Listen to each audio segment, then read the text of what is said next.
ये कहानी काजू या सोमा नाम के एक ऐसे लड़के की है जिसके माता पिता की मौत उसके बचपन में ही हो गई थी। इस वजह से उसे अपने दादा के साथ रहना पड़ा। वह दोनों एक दूसरे के बेहद करीब थे और एक दूसरे का सहारा बनकर जिंदगी गुजार रहे थे।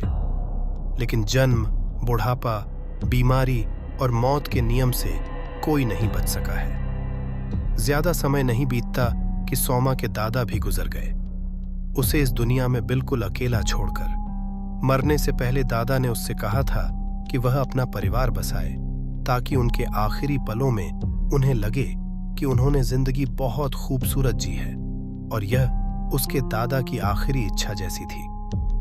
अब दादा और दादी तो फिर से मिल गए थे, बस सोमा यहां पर अकेला रह गया था। उसी समय एक दूसरी दुनिया में अल्फ्रेड एंड किंगडम बहुत मुश्किल हालात में फंसा हुआ था। वहां के नेताओं को समझ नहीं आ रहा था कि इस संकट से कैसे निपटा जाए। तो उन लोगों ने एक ऐसा कदम उठाने का फैसला किया जिसकी किसी को भी उम्मीद तक नहीं थी। उन्होंने हाई लेवल मैजिक के जरिए एक हीरो समन करने की ठानी जो उनकी मदद कर सके। लेकिन किसी को नहीं पता था कि इसका नतीजा क्या होगा। उस देश के मैजिशियंस एक बहुत बड़ा हीरो समनिंग रिचुअल की तैयारी कर रहे थे।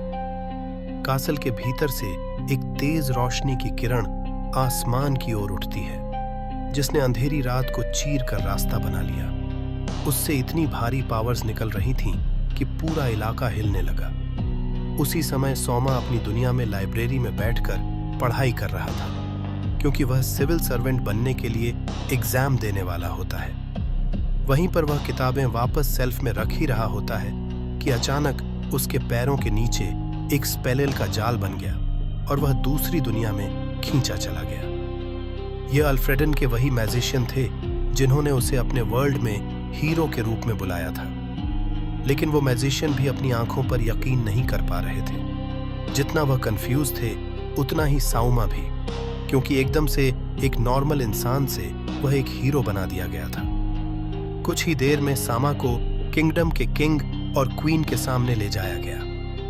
लेकिन वहां पहुंचते ही वहां बुलाए जाने पर वह काफी नाराज दिख रहा था। वहां के किंग भी शर्मिंदा थे कि वह अपने देश की समस्या खुद ही हल नहीं कर पा रहे और अब उन्हें किसी आउटसाइडर पर निर्भर होना पड़ रहा है। सोमा को महसूस हुआ कि शायद उसका एटीट्यूड थोड़ा ज्यादा हो गया, तो उसने कहा कि पहले उसे यहाँ की पूरी स्थिति को समझा दी जाए और उसके बाद ही वह देखेगा कि वह क्या कर सकता है। तो राजा ने बताना शुरू किया कि इस दुनिया में कई प्रजातियां लंबे समय तक आपस में शांति से रहती थीं। लेकिन लगभग 10 साल पहले डीमन लॉर्ड की सेना अचानक से डीमन रेल से निकल आई, जो कि कॉन्टिनेंट की नॉर्थ सिरे पर स्थित है। वहां से बहुत सारे मॉन्स्टर्स निकले और पूरे इलाके में भयानक तबाही मचा दी। ग्रैंड केओस एम्पायर, जो अपनी विशालतम टेरिटरी पर गर्व करता था, इस युद्ध का सेंटर बन गया। बहुत सारे देशों ने मिलकर इस संकट से लड़ने के लिए एक अलायंस बनाई। लेकिन यह आसान नहीं था। ये मॉन्स्टर्स बहुत चालाक थे और हराने में बेहद मुश्किल थे। उन्होंने एक तान टेरिटरी पर कब्जा कर लिया और नॉर्थ के कई देशों को नष्ट करके अपनी टेरिटरी बना ली। वहीं ग्रैंड गेल एम्पायर, जो कि वेस्ट में था, वो डीमन लॉर्ड की सेना को रोकने में नेतृत्व कर रही थी। लेकिन अल्फ्रेडन किंगडम ने बाकी देशों के साथ युद्ध में शामिल होने से इनकार कर दिया। इस वजह से ग्रैंड गेल एम्पायर ने अल्फ्रेडन से फाइनेंशियल सपोर्ट मांगा, क्योंकि यह पूरी मानवता की रक्षा का सवाल था। लेकिन अल्फ्रेडन खुद फाइनेंशियल क्राइसिस से जूझ रहा था और वह एड मनी नहीं दे सकता था। इसी कारण उन्होंने दूसरी दुनिया से हीरो को समन करने का फैसला लिया। यह सुनकर सामा गुस्से से भर गया। उसे लगा जैसे किसी अनजान का कर्ज चुकाने के लिए उसे गिरवी रख दिया गया हो। उसने पूछा कि एम्पायर के हाथों में गिरने के बाद उसका फ्यूचर क्या होगा, लेकिन किसी के पास इसका जवाब नहीं था। वो सोच में पड़ गया कि यहाँ हीरो की असली डेफिनेशन क्या है। किसी ने बताया कि हीरो वो होता है जो एक पूरे युग के बदलाव का मार्गदर्शन करता है। अपने पुराने वर्ल्ड में सोमा का प्लान था कि वह लोकल ऑफिसर बनेगा और आराम से जिंदगी गुजारेगा। लेकिन किस्मत ने उसे इस जगह पर ला फेंका जहां पर लोग बेहद ही गरीब थे। थोड़ी देर के बाद उसने अपने सिविल सर्वेंट के दिमाग से उसने देश के लिए एक स्ट्रेटजी तैयार की। अल्फ्रेडन को इतना मजबूत बनाना कि वह एम्पायर पर डिपेंड ही ना करे। उसने वेल्थी नेशन और स्ट्रांग आर्मी की स्ट्रेटजी सुझाई। वह इतनी शक्ति जुटाना चाहता था कि यह देश अपनी सुरक्षा खुद ही कर सके। लेकिन लोगों को उसकी बातें बहुत ही अनरियलिस्टिक लगती हैं और उन पर यकीन करना बहुत ही मुश्किल था। लेकिन सोमा यहाँ पर एक हीरो था।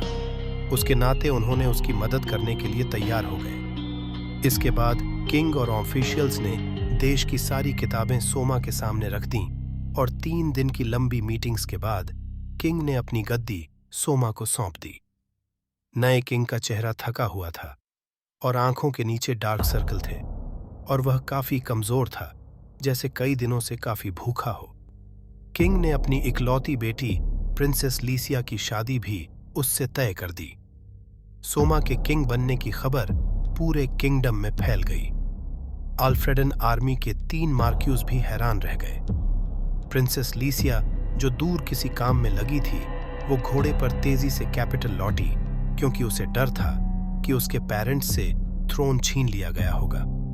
लेकिन उसने वहां पर देखा कि किंग और क्वीन तो आराम से एक दूसरे में मग्न थे। लीसिया गुस्से में थी और डर रही थी कि देश किसी और के हाथों में चला जाएगा। लेकिन किंग ने बताया कि उसे लगता है कि सोमा बेहद ही टैलेंटेड है और इसीलिए उन्होंने अपनी गद्दी छोड़ दी है। वह देश के लिए तो इसे मान सकती थी, लेकिन शादी के एंगेजमेंट को मानना उसके लिए मुश्किल था। इसके बाद वह सीधे सोमा से मिलने गई। रास्ते में उसने सोचा कि यह कोई बेकार और आलसी सा आदमी होगा, लेकिन जैसे ही वह अंदर पहुंची, उसने देखा कि सोमा पेपर वर्क के पहाड़ में डूबा हुआ है। सोमा ने उससे पूछा कि क्या वह पढ़ना लिखना जानती है। जब उसने साबित कर दिया कि वह एजुकेटेड है, तो सोमा ने उसे अपने असिस्टेंट बनने का प्रस्ताव दिया। वह हैरान थी कि एक प्रिंसेस से ऐसा काम करवाया जाए। सोमा ने कहा कि शादी के मामले में अगर वह चाहे तो एंगेजमेंट कैंसिल कर सकती है, क्योंकि उसने भूखे लोगों के लिए किंगडम के कुछ ज्वेल्स को बेच दिए ताकि देश को रिबिल्ड किया जा सके। इस दुनिया में मॉन्स्टर स्पीशीज को ट्रांसपोर्ट के लिए इस्तेमाल किया जाता है। यहाँ साइंस और टेक्नोलॉजी नहीं थी, लेकिन मैजिक बेहद ही एडवांस थी। सोमा को मैजिशियन उसकी पावर को चेक करने के लिए ले गए और उसके पास पपेट कंट्रोल मैजिक थी, जिससे वह अपनी कॉन्शियसनेस किसी ऑब्जेक्ट में डालकर उसे कंट्रोल कर सकता था। इससे वह एक साथ कई पेन चला सकता था और पेपर वर्क को जल्दी खत्म कर सकता था। इसके बाद सोमा ने सारे करप्ट ऑफिशियल्स को पकड़कर उनकी संपत्ति जब्त करने की पॉलिसी लागू की। लिसिया पेपर वर्क में मदद करते करते वहीं सोफे पर सो गई तो सोमा उसे सोते हुए जाकर पास से देखता है। लेकिन तभी अचानक वह जाग जाती है और वह काफी शर्मिंदा भी होती है। सुबह होते ही सोमा उसे फील्ड दिखाने ले गया, जहां पर कॉटन फील्ड पर बहुत खर्चा हो रहा था। उसने फ्यूचर डेवलपमेंट की प्लानिंग समझाई। वो सोल्जर्स के साथ कैंटीन में सिंपल खाना खाता था ताकि खर्च कम हो। नाइट कैप्टन लुर्विन भी इन पॉलिसीज से काफी खुश था, लेकिन सोमा को पैलेस में टैलेंटेड लोग बहुत ही कम मिल रहे थे। बस प्राइम मिनिस्टर मार्क ही उसके कुछ काम आ रहा था। पैलेस में एक डिवाइस था जिससे पूरे देश में ब्रॉडकास्ट किया जा सकता था। तो सामा ने वहां पर एक टैलेंट कॉन्टेस्ट अनाउंस किया, जिसमें विनर्स सीधे ऑफिशियल्स बन सकते थे, जिसमें पार्टिसिपेट होने के लिए वहां के लोग बेहद ही एक्साइटेड हो गए।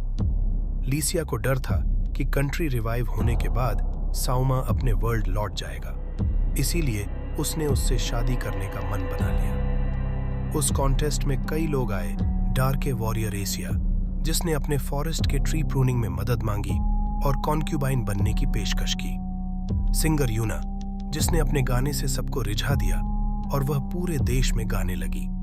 वहीं फूड रिवाइवर पोंछो, जिसे उसने पैलेस में जॉब दी।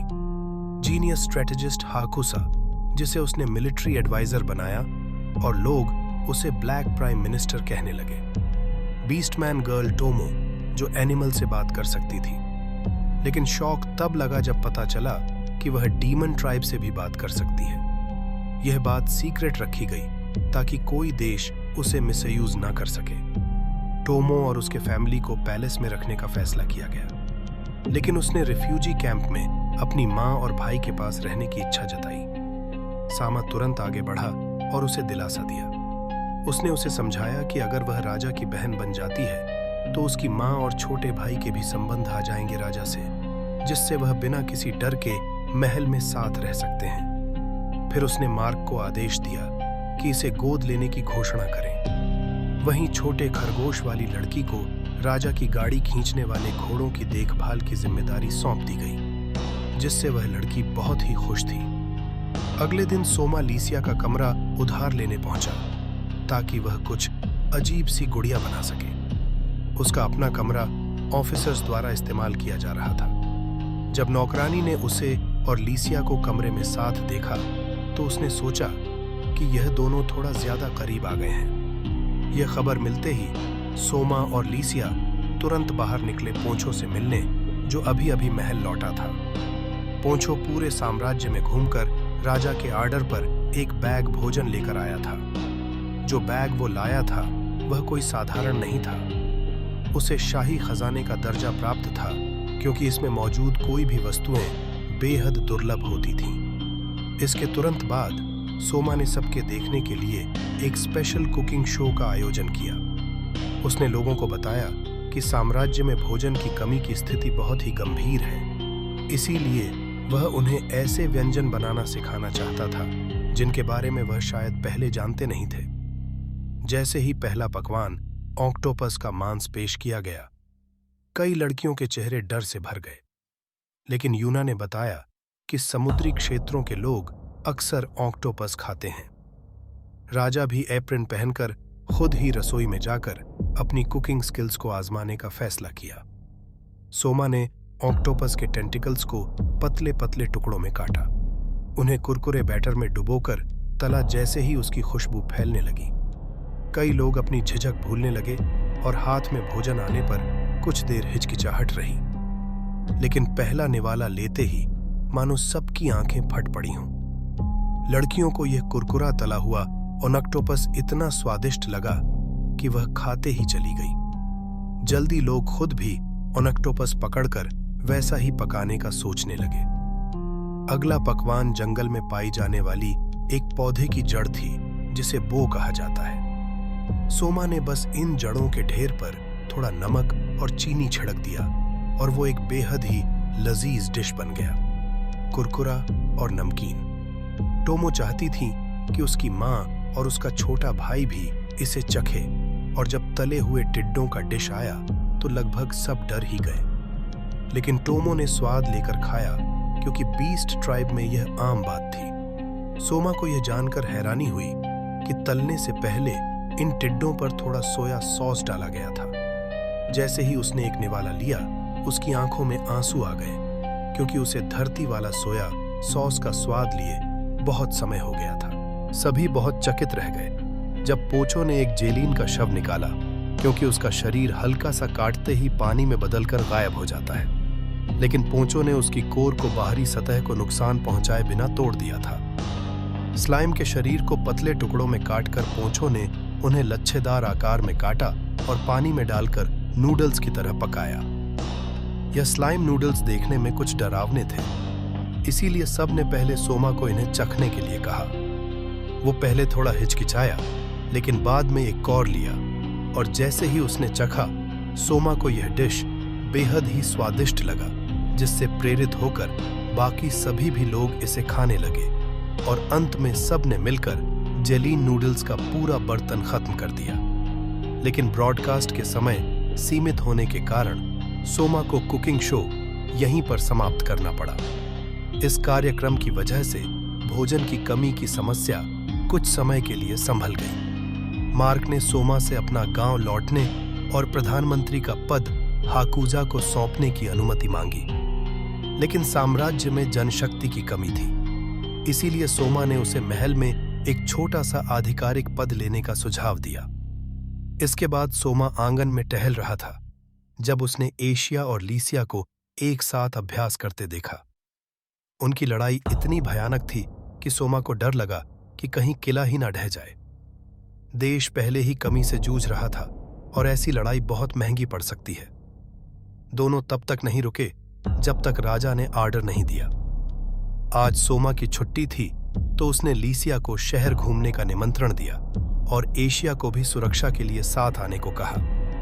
तीनों ने सैनिक स्कूल के स्टूडेंट्स के जैसे वेशभूषा बनाया ताकि कोई उन्हें पहचान ना सके, लेकिन सोमा को लगा कि यह ड्रेस एशिया पर फिट नहीं बैठती। चलते चलते एशिया को बहुत भूख लगी तो सोमा ने यूना के कैफे जाने का सुझाव दिया। यूना ने तुरंत ही पहचान लिया कि वह दूसरे भेष में है। उसने बताया कि जेली नूडल्स अब ग्राहकों में बेहद लोकप्रिय हो गया है, लेकिन सोमा को वहां पर एक सुंदर महिला को देखकर, मुस्कुराते हुए देखकर लीसिया और एशिया को थोड़ा जलन हो रही थी। पहली मुलाकात में लोग एशिया को एक मजबूत एल्फ योद्धा मानते थे, लेकिन अब बस एक अनाड़ी खाने की शौकीन लड़की लग रही थी वह। बातचीत में सोमा को पता चल गया कि इस दुनिया में पुरुष कई पत्नियां रख सकते हैं। लीसिया ने पहली पत्नी होने के नाते सोमा को 7 और पत्नियां रखने की अनुमति दी। इसीलिए एशिया और योना भी उसकी कॉन्क्यूबाइन बनने की प्लान बनाने लगी। अल्फ्रेडन साम्राज्य के पास 8 लाख से अधिक सैनिक थे, लेकिन राजा केवल आधी सेना पर ही कंट्रोल रखता था, जबकि बाकी 3 मर्क्यू के अधीन थी, खासकर ड्यूक कमाया की पैदल सेना। यह तीनों सामा के राजा बनने के विरोध में थे, जिससे आपसी युद्ध की संभावनाएं बनी हुई थी। उसी दौरान उन्होंने एक कपल को बहस करते देखा। सैनिक हारू ड्यूक कामी के पक्ष में जाना चाहता था, जबकि उसका दोस्त कीड, जो शाही सेना में था, उसे रोक रहा था। हारू सोचता था कि युद्ध में जाना सबसे अच्छा अवसर होता है, लेकिन कीड को डर था कि बाकी देश इस गृह युद्ध का लाभ उठाकर अल्फ्रेडन पर हमला कर देंगे। सोमा को याद आया कि हाकुजा ने बताया था कि फेडरेटेड स्टेट के साथ उनके संबंध अच्छे नहीं हैं और पूरे क्षेत्र में कोई भी देश उनके पक्ष में नहीं है। वेस्ट में इडोनिया साम्राज्य हमेशा से आक्रमण के मूड में ही रहता है, और वहीं साउथ ईस्ट में union of eastern states, north में duchy on of Idonia, south west में रिपब्लिक ऑफ डोगीज और समुद्र के पार दक्षिण ईस्ट में 9 हेडेड ड्रैगन का यूनियन है। वेस्ट में डची ऑन ऑफ एमोडोनिया के बाद भाड़े के सैनिकों का देश है, और दुख की बात यह है कि उनके दोस्त मुल्क की संख्या बिल्कुल शून्य है। सोमा को सिविल वॉर का खतरा महसूस होता है। हारू ड्यूक कामी के पक्ष में था, क्योंकि वह उन रईसों की संपत्ति की रक्षा कर रहा था जिन्हें सोमा ने जब्त कर लिया था, लेकिन कीट ने बताया कि वह सभी रईस भ्रष्ट थे। तभी सोमा वहां पर पहुंचा। कीट उसे पहचान कर हैरान रह गया, क्योंकि वह अल्फ्रेडन का राजा है, जबकि हारू ने पहले उसे नहीं पहचाना और काफी असम दिखाया। एशिया ने गुस्से में उसे धमकाया और पहचान कराई। सच जानकर हारू इतना डर गया कि उसने खुद को गीला कर लिया। सामा ने हारू को दोष नहीं दिया, लेकिन समझाया कि अगर वह ड्यूकामी के साथ गया तो उसे अपने ही दोस्त कीड से लड़ना पड़ेगा। यह सुनकर हारू ने अपना निर्णय बदल दिया। इसके बाद लीसिया ने सोमा की तारीफ की कि उसने स्थिति अच्छे से संभाली, लेकिन सोमा ने कहा कि उसने बस वही कहा जो उसे सही लगा। लीसिया ने उसे अपनी गोद में सिर रखने का प्रस्ताव दिया और थोड़ी झिझक के बाद सोमा ने मान लिया। दोनों ने फ्यूचर के बारे में बात की, लेकिन फिर माहौल चुप्पी में बदल गई। चुप्पी तोड़ने के लिए बॉडीगार्ड ने मजाक किया कि उसे कब तक सोने का नाटक करना पड़ेगा। दोनों इससे बहुत ही शर्मा गए। कुछ दिन के बाद सोमा ने एक गुड़िया बनाई और कठपुतली कंट्रोल तकनीक से उसे चलाया। तभी वहां पर हारू का पिता उससे मिलने आया। उसने कैफे की घटना के बारे में सुना था। उसने हारू की पिटाई की, लेकिन सोमा ने कहा कि बस हल्का मारना नहीं तो वह वारिस खो देगा, और उसे कीड़ की टीम में उपकतान बना दिया गया। इसके बाद उसने अपनी कठपुतली को एक ग्रुप के साथ भूमिगत सीवरों की खोज के लिए भेजा। वहां उन्होंने कई राक्षसों का सफाया किया, लेकिन एक बैंगनी रंग के राक्षस से सामना हुआ जिससे लड़ना बहुत ही मुश्किल था। भागते समय कठपुतली गिर गई और बम फेंकने वाले साथी को बचाने के लिए उसने खुद को ढाल बना दिया। बाद में एक लड़की ने कठपुतली को साफ किया और धन्यवाद कहा। नहाते समय लीसिया ने कठपुतली को देखकर कहा कि यह पहले से बड़ी लग रही है। सोमा ने आकार के मुद्दे को नजरअंदाज किया और बस बताया कि उसने इसे सुरंगों में भेजा था। अगले दिन उसने लीसिया और राज्य के अधिकारियों को उनकी मेहनत के लिए काफी धन्यवाद दिया और समुद्र के किनारे शहर वेनेटिनोवा को बनाने का प्लान बताया, जो व्यापार का सेंटर बनेगा। अधिकारियों को उसकी दूरदृष्टि देखकर काफी आश्चर्य हुआ। उसने घोषणा की कि सभी को 5 दिनों की छुट्टी मिलेगी, लेकिन पदक नहीं दिए जाएंगे क्योंकि सादगी की नीति अपनाई गई है। हालांकि शराब की बोतलें लेने की अनुमति होगी। मीटिंग के बाद लीसिया ने पूछा कि क्या साउमा कुछ ज्यादा एक्टिंग तो नहीं कर रहा। उसने माना कि उसने काम थोड़ा जल्दी शुरू कर दिया था, इसीलिए वह थोड़ा कंफ्यूज था। हालांकि लीसिया यहां पर सोमा की सेहत को लेकर काफी चिंतित थी, क्योंकि हाल ही में वह बहुत काम में डूबा हुआ था। सोमा ने मजाक में कहा कि अगर वह मर भी गया तो अल्फ्रेडेड एक और हीरो बुला सकता है। लेकिन जैसे ही सोमा झपकी लेने लगा, लीसिया ने धीरे से फुसफुसाते हुए कहा कि उसे सिर्फ सोमा की ही जरूरत है, और उसके बाद उसने उसे एक किस किया। अगले दिन सोमा और बाकी सभी लोग साउथर्न कोस्ट की ओर रवाना हुए ताकि नए शहर के निर्माण की शुरुआत की जा सके। लेकिन लुरविन ने उन्हें बताया कि वहां के लोकल इस निर्माण का बड़ा विरोध कर रहे हैं। लुरविन ने समझाया कि गांव वाले इस बात से डर रहे हैं कि ऐसा करने से सी गॉड नाराज हो जाएंगे। सी गॉड का जिक्र हुआ तो सामा को इस पर संदेह हुआ। वो वापस लीसिया के पास गया और पूछा कि क्या इस एरा में सचमुच सी गॉड होते हैं।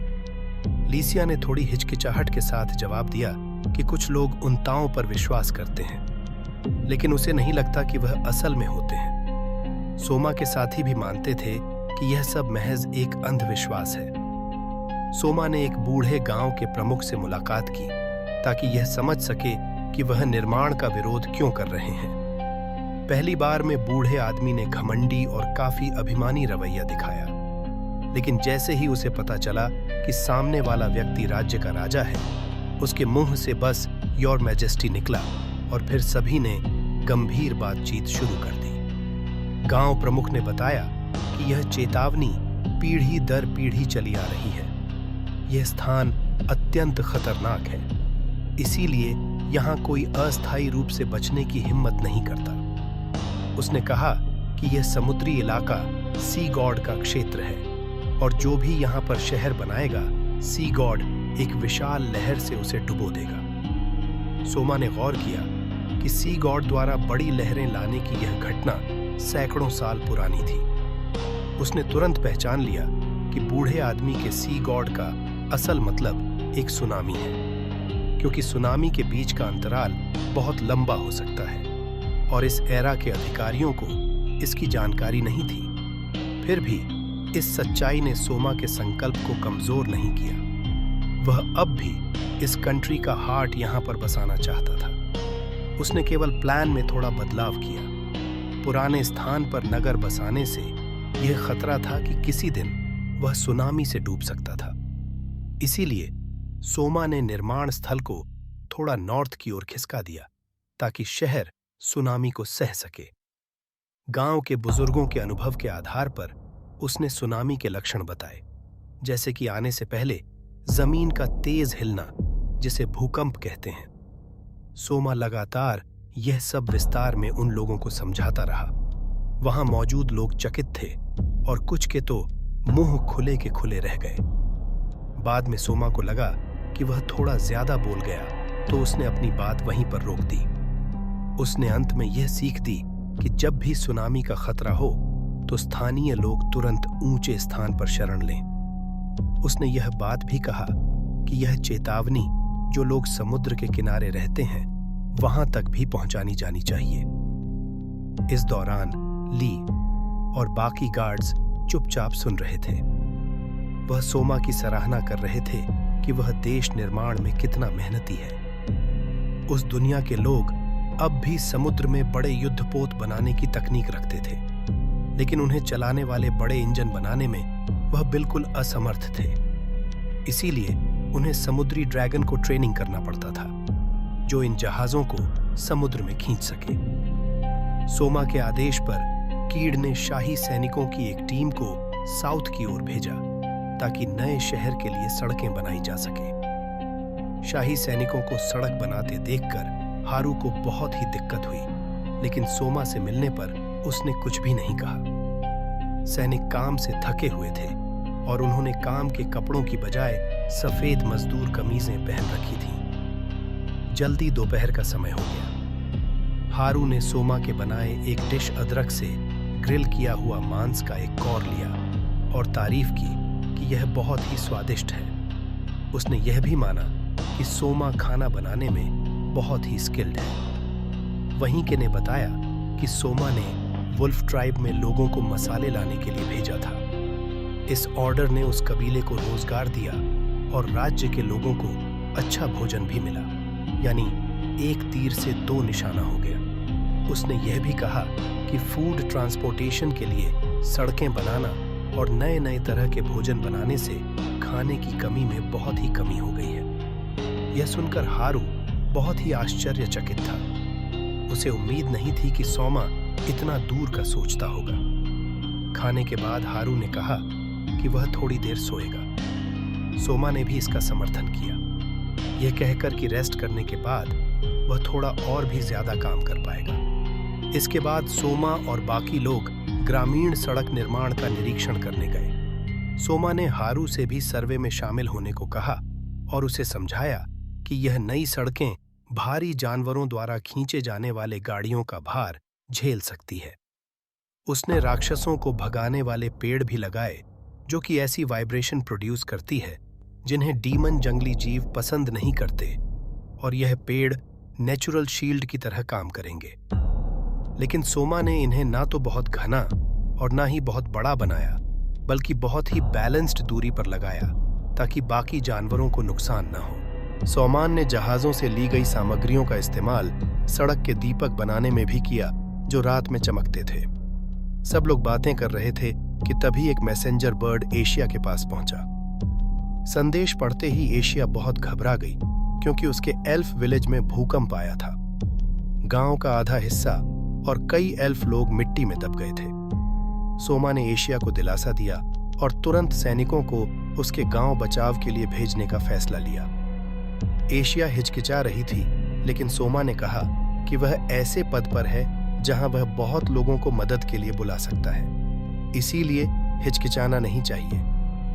यह सुनकर एशिया की आंखों में आंसू आ गए। सोमा ने कहा कि एशिया सैनिकों को गार्डियन फॉरेस्ट ले जाए ताकि बचाव कार्य शुरू हो सके, कि ने तुरंत ही सेना को तैयार किया और लीसिया को शाही कैपिटल भेजा गया ताकि और बचाव दल बुलाया जा सके और हाकुया को राहत सामग्री भेजने का ऑर्डर दिया जा सके। लेकिन एक नई प्रॉब्लम थी। एल्फ विलेज पहुंचने में यहां से 2 दिन लगते थे। सोमा ने हारू से पूछा कि क्या कोई ऐसा जादू है जो एक ही बार में लोगों को वहां पर पहुंचा सके। हारू ने शर्मिंदा होकर कहा कि अगर ऐसा होता तो सड़कों की जरूरत ही क्यों पड़ती।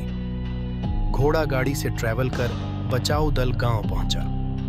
सोमा ने एशिया के पिता, जो गांव के प्रमुख थे, उनसे मुलाकात की और स्थिति को समझा।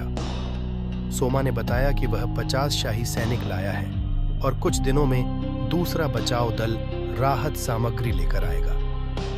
प्रमुख ने बताया कि लैंडस्लाइड गांव के पूर्वी हिस्से में हुआ था, जिसमें 100 से अधिक लोग मारे गए और 40 से अधिक लोग अभी तक लापता हैं। सोमा ने प्रमुख से कहा कि सही संख्या के लिए सूची बनाएं और पहाड़ पर नजर रखें। अगर पहाड़ हिले या कोई अजीब आवाज आए तो तुरंत रिपोर्ट करें। एशिया ने यह जिम्मेदारी ली और उसके पिता ने उसका समर्थन किया। एशिया और उसके दोस्त जंगल के रास्तों से अच्छी तरह परिचित थे। सोमा ने सैनिकों को ऑर्डर दिया कि फंसे हुए लोगों को बचाएं, लेकिन यह भी चेतावनी दी कि वह ज्यादा थकान से बचे और अगर फिर से लैंडस्लाइड के संकेत दिखे तो वह तुरंत पीछे हट जाए। सोमा ने मलबे में खोज के लिए एक लकड़ी का चूहा भेजा जिससे एक व्यक्ति को बचाया जा सका। बचाव पूरा होने के बाद एशिया के पिता ने आभार व्यक्त किया, लेकिन कई लोग बचाव दल के आने के पहले ही मर चुके थे। एक व्यक्ति जिसने लैंडस्लाइड में अपनी पत्नी को खो दिया था, उसने सोमा से कठोर बातें कही, लेकिन सोमा ने उसकी स्थिति को समझा और उस पर गुस्सा नहीं हुआ। एशिया ने बताया कि वह व्यक्ति जंगल में पेड़ों की कटाई का सबसे बड़ा विरोधी था, क्योंकि उसे लगता था कि जंगल का एक विशेष मिशन है। कैपिटल लौटते समय एशिया एक चट्टान पर खड़ी होकर थके हुए शाही सैनिकों को देख रही थी जो कई रातों से नहीं सोए थे। सोमा भी अत्यधिक थका हुआ था। लीसिया ने यहां पर खुद को दोषी ठहराया, लेकिन सोमा ने कहा कि उसने मदद की है। फिर उसने यह भी कहा कि गलती उसकी है, क्योंकि उसने ऐसे स्थितियों के लिए पहले से प्लान नहीं बनाई थी। लेकिन लिसिया ने उसे दिलासा दिया कि वह बहुत ही अच्छा काम कर रहा है। कैपिटल पहुंचने पर यूना सोमा के कमरे में उसकी सेहत की चिंता में आई। वो अब भी बिस्तर पर लेटे हुए कुछ पेपर्स को देख रहा था। यूना ने पूछा कि क्या वह सो नहीं पा रहा, तो सोमा ने कहा कि उसके दिमाग में बहुत सारी बातें घूम रही हैं। यूना ने उसे सोने की सलाह दी और लोरी खाकर सुला दिया। इसी बीच 3 ड्यूक आपस में यह बैठक कर रहे थे कि सोमा को राजा माना जाए या नहीं। डचेस वॉटर ने कहा कि लोग समृद्ध हुए हैं, इसीलिए वह सोमा का समर्थन करती है, लेकिन ड्यूक कमाया किसी दूसरे वर्ल्ड के व्यक्ति को राजा मानने से इनकार करता है, और ड्यूक कैस्टर भी उसके साथ में मिलकर सोमा को हटाना चाहता था। डचेस वॉटर गुस्से में खड़ी हो गई और पूछा कि क्या वह सिंहासन का इतना लालची है।